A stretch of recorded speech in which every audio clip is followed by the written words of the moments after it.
thought they were pretty respectful to the original, and they like kind of did their own thing. It didn't go over the top and make a joke out of a classic movie and a classic. You know what I mean? Now it's like a series or whatever you want to call it. Yeah. To speak on the writing and directing, one thing I did like, it had some nice. I know we talk about feminism a lot, but I thought it had some nice like masculine like points where it's like the mom left instead of the dad. Yeah. And like when they're having their moments, they were both talking about winning money to take care of their girls, basically. Yeah. It wasn't like this selfish thing like, oh, I want to be a rapper, or you know what I mean? Like I thought that was cool. Or like movies aren't like that anymore. It's like more of a feminism thing, or like the dudes are just selfish pricks and just want to do it for themselves type of thing. But they like made like the point of the movie, like even Jack Harlow was like, oh, I want to do this so my girl can go live her life type of thing. Like, and the same with Kamal. He's like, so oh, she can so open my up girl, her salon and things like take care of my family and like, and that's what the original one was about too. Yeah. Where like, and it was good to see a movie like that where it wasn't like some fake thing or like or some like even like Creed is like, oh, I'm doing it for my name. Yeah. You know what I mean? I got a grudge. I got a chip on my shoulder. Yeah. And this was like a nice thing where it's like these guys just doing what they, using their gifts to, you know what I mean, provide for their family type of thing. Yeah. Yeah, I will say that, yeah.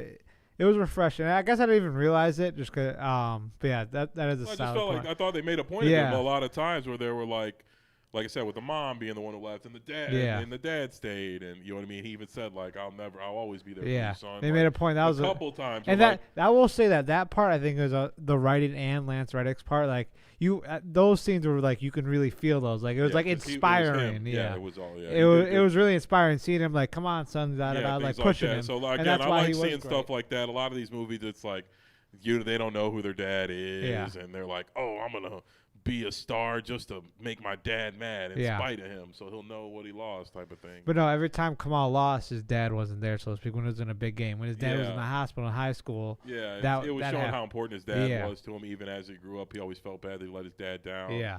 And I thought that was awesome. Like I said, a lot of these movies are like fuck the dads type of thing. Speaking about that too, I'm kind of glad they didn't do this. They never had like a cheesy like. I was predicting this. I'm like, watch the dad pull up to the game. I was like, or some shit like that. But like, no, I'm glad. Like during the game, like he knew his dad. Like you saw on the stand, he saw Tiana Taylor come back. She ran off with their. That's kid. Who that was, Tiana Taylor. Yeah. Okay.